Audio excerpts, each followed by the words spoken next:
Shiraishi is an ugly loner who is ignored by everyone except for a hot, popular girl with purple hair, which causes things to take an unexpected turn as everyone starts noticing him and he begins to take charge of his life. However, everything changes when he is asked out by the popular girl. Before this, Shiraishi, a loner with zero charisma, was a teenager with an incredibly low spiritual presence, practically invisible to everyone around him. He had come to accept his role as a background character in his own life story. One day, while sitting in class, a hot and popular girl named Kubo Nagisa suddenly appeared before him and started taking pictures. Shiraishi couldn't help but feel irritated by this intrusion, especially since only his family had been able to see him before. Now, it was his popular classmate Kubo who could see him. Shiraishi believed that Kubo's world was worlds apart from his due to her popularity. However, Kubo seemed to delight in teasing him and was intrigued by his invisibility. She frequently tested the limits of how invisible he could be, even daring him to stand on a desk to prove it.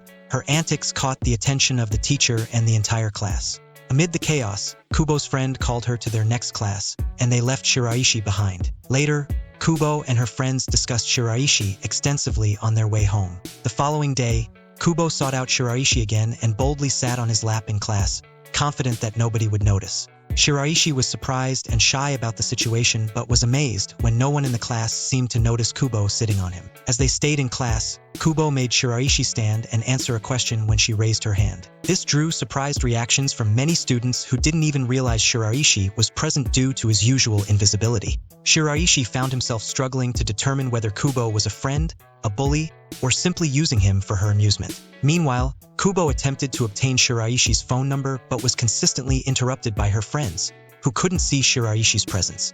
Over the weekend, Kubo spotted Shiraishi in the park and attempted to take a selfie with him. However, her camera couldn't recognize his face, so she had to almost sit on him again to capture the picture. Eventually, she managed to get his phone number. Later that night, Shiraishi reflected on the day's events, particularly the selfie and phone number exchange.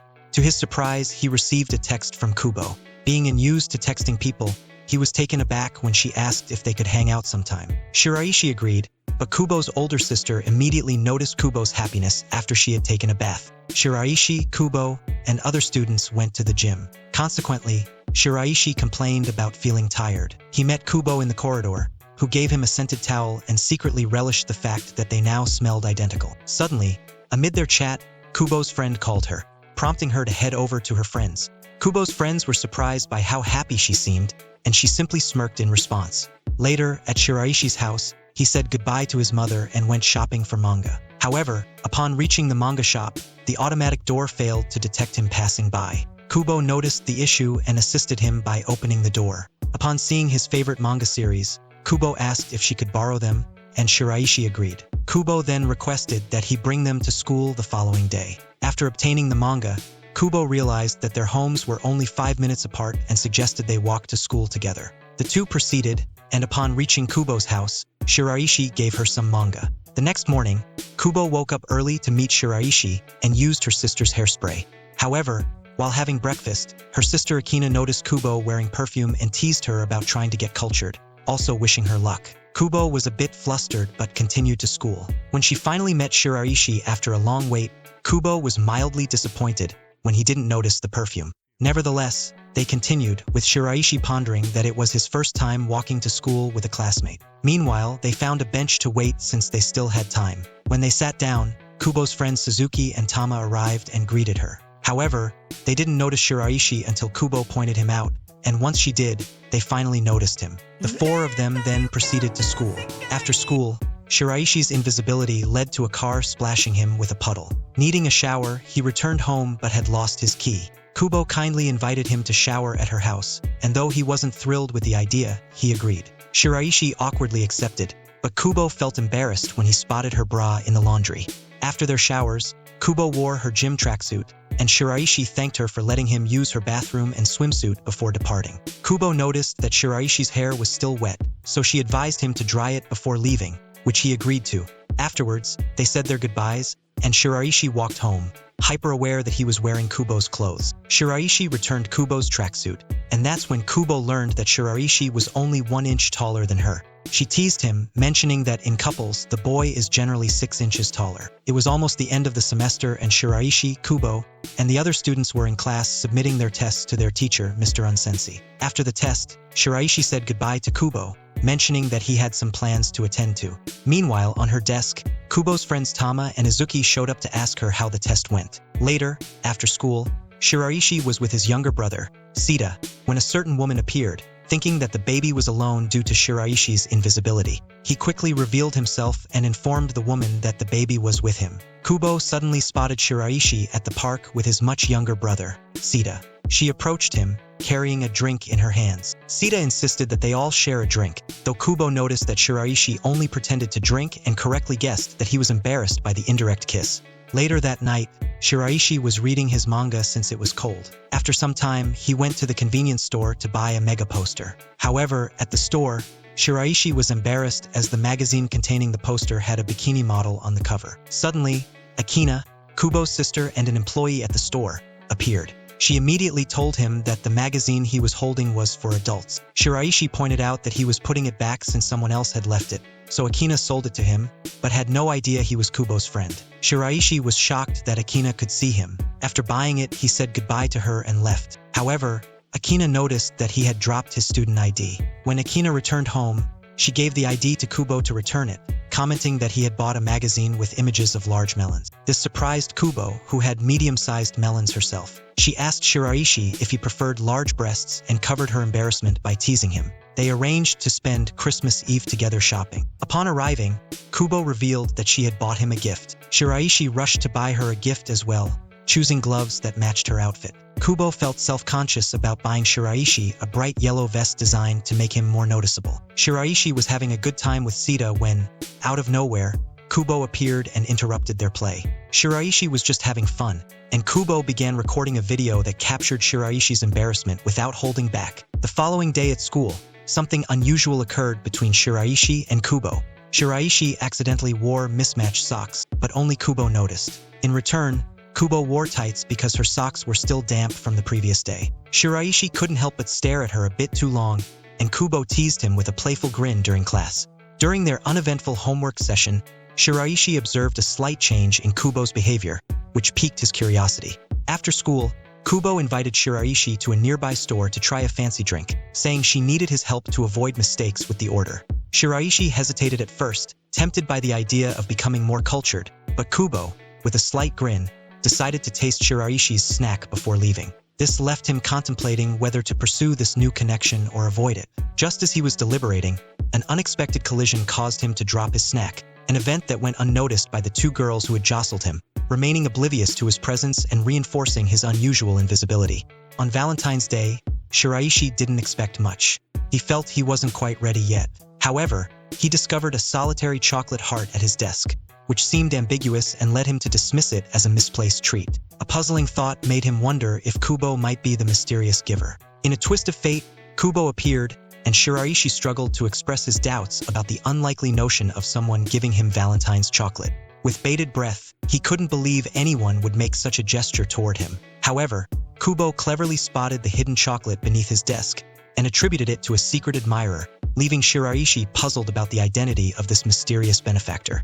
Later, at home, Kubo had a culinary ambition that differed from her usual interests. With bags of ingredients, she embarked on a cooking project, despite her reputation for being a poor cook. She spent an entire night making heart-shaped chocolates, even getting help from Akina, although she knew she'd have to face Akina's teasing as a result. Shiraishi appreciated the well-made chocolate heart, but the mystery of who made it continued to baffle him, leaving him genuinely confused about the person behind the thoughtful gift. Shiraishi had decided to eat his lunch outdoors, breaking his usual solitary lunch routine. Just as he was about to start his meal, Kubo unexpectedly joined him, as her friends Tama and Izuki were elsewhere. Kubo suggested sharing their lunch and showed interest in feeding him by hand. Shiraishi initially avoided her attempts, but eventually, he found himself hand-feeding her, much to her evident pleasure. She decided to prepare something special to share with him on their next lunch date. Later, during a chat with Tama, Izuki, and Kubo, Tama praised Kubo for her personal growth and asked if she had a crush. This question left Kubo briefly speechless, but she eventually admitted that she wanted to become more cultured with Shiraishi. Consequently, her friends deduced that Kubo might have deeper feelings for Shiraishi. On a different note, Tama expressed disappointment, finding Shiraishi unimpressive in terms of looks, athleticism, and overall appeal. Kubo took issue with this opinion, arguing that Tama didn't understand the real Shiraishi behind his unassuming exterior. At that moment, the two friends started to consider that Kubo's feelings for Shiraishi might go beyond mere infatuation, although Kubo herself had yet to fully understand her emotions. The next day, Shiraishi arrived at school earlier than usual, expecting to be the only early student in the classroom. To his surprise, he found Kubo had arrived before him. They decided to share Shiraishi's chair while listening to Kubo's music with her classmates. Kubo asked for one of Shiraishi's songs, but he declined, believing his songs, from anime and video games, weren't good enough. Noticing Shiraishi's passion for manga, Kubo decided to watch his favorite anime movie. Kubo's sister Akina came out of the shower, curious about the movie Kubo was watching. Amused, Akina correctly guessed Kubo's intentions and the reason behind her actions. On White Day, Shiraishi found himself with chocolates but was unsure about the recipient, as his secret admirer remained anonymous. In class, Shiraishi's discomfort was evident, and Kubo noticed. Sensing he had something on his mind, she asked him to meet her privately. During their meeting, Shiraishi gave Kubo a chocolate, hoping she might have a clue about his secret admirer. However, Kubo received the chocolate and teased Shiraishi, leaving him even more confused. As he was walking down the street and his wallet fell, a young girl named Saki picked it up and returned it to him. Suddenly, Akina appeared, surprising Shiraishi. Akina recognized him as the person who had been reading an adult magazine the other day. She asked if he had received an ID from Kubo. Surprised, Shiraishi confirmed he had but was embarrassed to learn Akina was Kubo's sister and Saki was her cousin. Akina teased him a bit and said she would send a picture of Kubo when she saw her next. Shiraishi agreed, and Akina sent the photo. The three parted ways, and as Shiraishi went home and looked at the picture, he wondered if Kubo's ability to see him might be a genetic trait in her family. Later, Akina returned home with Saki, ready to tease Kubo with the new material. When they returned, they told Kubo they had met Shiraishi, making Kubo's heart race. That night, as Shiraishi had breakfast with his family, his mother warned him that she would confiscate his games if he did poorly on the upcoming exams. No! God, please, no! The next day at school, Shiraishi's teacher, Mr. Sensei, urged them to work hard since the exams were approaching. Later, Shiraishi went to the library to study, noting that many students were already preparing for the exams. However, Kubo appeared out of nowhere and helped Shiraishi solve math problems, proving to be an excellent tutor. The next day, Shiraishi had a fever and decided to stay home. However, he missed school more than before. Kubo was the only one who noticed his absence and, therefore, texted him. However, Sada grabbed his phone and replied with a missing you emoji. Shiraishi quickly explained the situation, and Kubo teased him by sending a lonely without you emoji, claiming she missed him. After texting him, she started heading home from school. The following day, Shiraishi arrived late to school but met Kubo in the hallway. She was still sick, and upon seeing Shiraishi, she was about to collapse. So he decided to escort her to the infirmary to ensure she didn't fall down the stairs if she walked alone. He helped her to the infirmary, where she held his hand until she fell asleep. For the first time, Shiraishi felt like the main character in his own life story. Having successfully passed his exams, Shiraishi found himself walking through the corridor where he encountered Kubo. He expressed genuine gratitude for her invaluable tutoring. Despite their mutual appreciation, both had deep-seated worries about the upcoming class transitions, which would inevitably occur as they moved into their second year of schooling, casting uncertainty on the possibility of remaining in the same class. Simultaneously, the relentless rain pouring outside sparked a strong desire to leave the confines of the school campus. However, with subtle persuasion, Kubo skillfully convinced Shiraishi to consider sharing an umbrella, perhaps intrigued by the idea that it might make him more noticeable in the crowd. Despite Kubo's tactful persuasion, Shiraishi, with some skepticism, politely declined her offer, suspecting ulterior motives that hinted at a desire to simply walk home together. Undeterred by Shiraishi's initial refusal, Kubo demonstrated remarkable selflessness by willingly handing her umbrella to Shiraishi's reluctant hands. This left him with no choice but to agree and accompany her on the journey home. As they walked through the rain-soaked streets, the idea of sharing an umbrella as a symbol of companionship and possibly more briefly crossed Shiraishi's mind, prompting him to suggest a change in their usual route. However, as they neared their homes, an unexpected encounter with Akina added an unforeseen dimension to their day. Interestingly, on this occasion, Akina chose not to tease Kubo as usual. Upon Kubo's return home, Akina, showing genuine interest, asked about her friend's availability for the upcoming weekend. Kubo confirmed her willingness to spend time together. The following day brought another unexpected twist when Shiraishi, ever observant, noticed Saki struggling under the weight of her substantial shopping haul. Without hesitation, he volunteered to help, considering her task of preparing dinner for both Akina and Kubo. Initially met with resistance, Saki eventually accepted Shiraishi's assistance.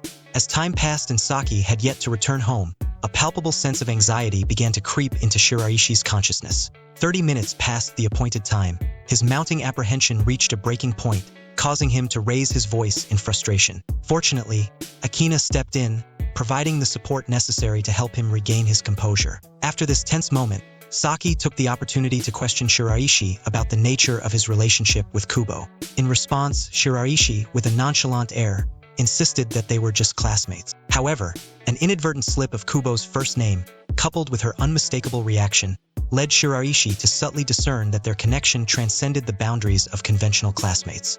On the subsequent school day, Shiraishi's presence was unmistakably marked by his intermittent coughing, a stark contrast to his usual studious demeanor.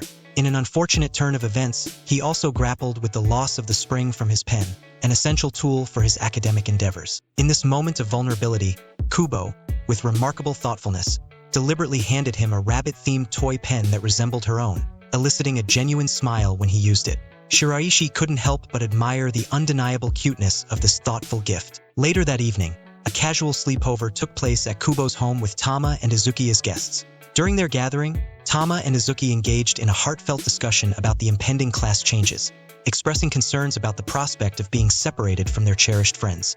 They lamented the potential absence of shared class trips and the ability to participate in school events together, which deeply unsettled them. Notably, Kubo's disquiet stemmed from the looming possibility of losing her close connection with Shiraishi. Shiraishi and Saki embarked on a shopping excursion together, and during the outing, an unexpected twist occurred when Kubo suddenly appeared behind Shiraishi, carrying a large load of tomatoes. Almost instantly, Saki made her entrance, extending a warm greeting to Shiraishi. However, Saki found herself captivated by Saki's presence, swiftly retrieving a rock from his pocket and presenting it to her. This abrupt gesture left both Shiraishi and Kubo visibly astonished. In a surprising turn of events, Akina appeared, adding a playful element to the atmosphere. After some teasing, she asked Shiraishi about his plans for the following day, to which he responded affirmatively. This led to an invitation for a flower viewing picnic the next day, extended by Akina. The situation took a culinary turn when Kubo felt compelled to prepare a special dish for Shiraishi. Later that afternoon, she was fully immersed in meal preparation in the kitchen, diligently peeling an onion since returning from their shopping adventure. However, upon noticing Saki's worried expression, Kubo rushed to prepare the meal, despite her reservations about her cooking skills. She decided to make hamburgers, aware of the notorious inadequacy of her cooking. Grateful for Saki's decision to help, Kubo expressed her appreciation. During the onion cutting process, an unfortunate mishap occurred, leading Saki to take over after Kubo accidentally cut her finger. Nevertheless, while Akina was outside, she offered Kubo valuable advice, encouraging her to learn from her mistakes and try again, emphasizing that mistakes were not without purpose but constituted valuable experiences. Kubo agreed with her sister's wisdom and, with renewed determination, successfully crafted the hamburgers to perfection. The following day, the group fulfilled their commitment to attend the picnic. Saki wasted no time sampling all the delectable dishes Kubo prepared. She made sure Shiraishi had a taste of the hamburgers she had meticulously made, and his delight in their flavor brought a sense of contentment to her. However, the serene picnic took an unexpected turn when Akina, under the influence of alcohol, Kubo playfully teased Shiraishi about getting cultured and married. She also made a surprising and awkward move by pressing her melons into his face. Incensed by this, Kubo decided to make a hasty exit. Sita, keen on reconciliation, apologized to Kubo despite the apparent misunderstanding. Kubo remained upset, baffled by why Shiraishi was bearing the brunt of the blame when Akina was clearly at fault. Ultimately, Kubo's perspective shifted as she observed Shiraishi's genuine distress. Her resolve to mend the situation grew stronger, leading her to offer an apology as well. Perplexed by Kubo's mercurial nature, Shiraishi admitted that she often left him confused. To her delight, in an unexpected twist, she broached the subject of whether Shiraishi would prefer being in her class the following year, a question that left him pleasantly surprised. The second year began, and on Shiraishi's way to school, people were surprised when he sneezed. They noticed his presence again, as he was considered invincible. However, as soon as he entered the classroom, he met Kubo while searching for a seat. He discovered that he and Kubo were once again in the same class and sitting next to each other. Later, Kubo and her friends Tama and Izuki relaxed while having drinks, happy to be in the same class together, as were Izuki and Tama, who sat close to each other. When Kubo returned home, she told her sister Akina about being in the same class with her friends. On the other hand, Shiraishi found himself looking forward to the coming year. The next day, Teacher Sansai proposed that the children join a club called the Environmental Committee. However, most students refused. The teacher approached Shiraishi after Kubo mentioned that Shiraishi was present. The teacher appreciated the fact that Shiraishi had taken care of the flowers the previous semester, so he said he was counting on him this year. Thus, Kubo joined the Environmental Committee with Shiraishi after he revealed he enjoyed people admiring the flowers he grew, even though no one ever saw him tending to them. In the same class, boys discussed why Kubo had joined the Environmental Committee, as they thought it didn't suit her. Others speculated that it was Kubo's presence in the committee that made Shiraishi join. To clarify, the boys asked one of the new classmates, Sudo, who actually remembered being with Shiraishi on the Environmental Committee last year. Sudo arranged for the three of them to be in the same science group. Kubo then asked Shiraishi if he wanted to talk to Sudo, but Shiraishi had nothing to say about it. Sudo had spent all of the first year trying to talk to Shiraishi about committee business but never saw him once. Later, in the science lab, Kubo suggested that Sudo should start talking to Shiraishi. Thanks to Kubo, they managed to talk for the first time, which Shiraishi enjoyed. He thanked Kubo for her help, flustering her unexpectedly. While walking home, Shiraishi confirmed that he and Kubo were now friends, annoying her slightly that he didn't consider them friends earlier.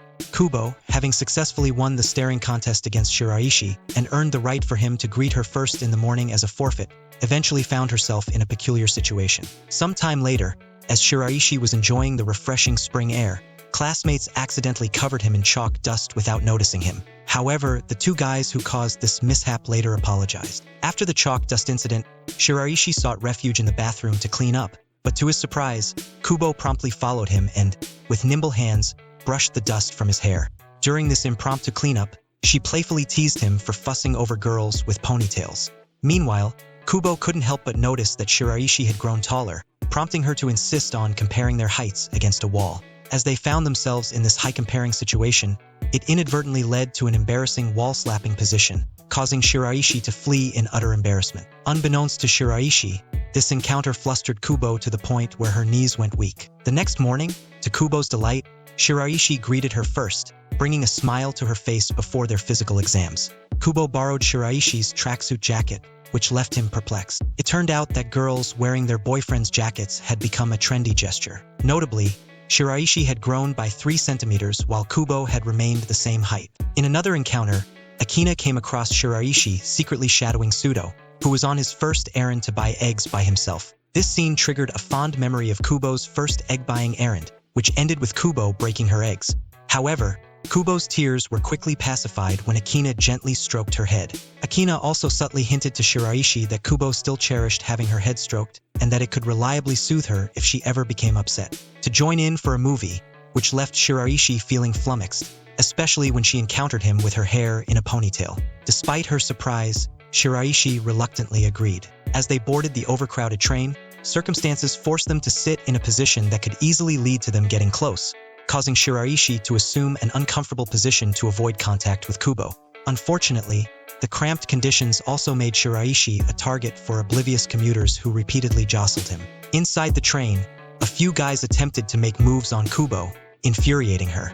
In response, she grabbed Shiraishi and boldly claimed that he was her boyfriend, which promptly scared off the would-be suitors. Shiraishi couldn't help but notice Kubo still holding his arm even after the guys had departed. Due to their failure to pre-book tickets, they endured a lengthy wait before securing seats next to each other. Upon reaching a cafe, Kubo was surprised to discover Shiraishi's preference for black coffee. Determined to try it, Kubo took a sip but found the bitter flavor overwhelming. Consequently, she returned the coffee, adding milk and sugar, though she found it too sweet for her own liking. During the movie, Kubo observed a wider range of emotions on Shiraishi's face than usual. Shiraishi admitted that he typically concealed his feelings due to embarrassment, though Kubo still believed he was relatively easy to read. As they walked together, Kubo convinced Shiraishi to promise to visit other places with her. Shiraishi couldn't help but worry about what secret emotions Kubo might have already discerned from his expressions. The two watched a popular personality test after seeing it on television. Kubo ran the test on Shiraishi and determined he would likely only love one woman his entire life.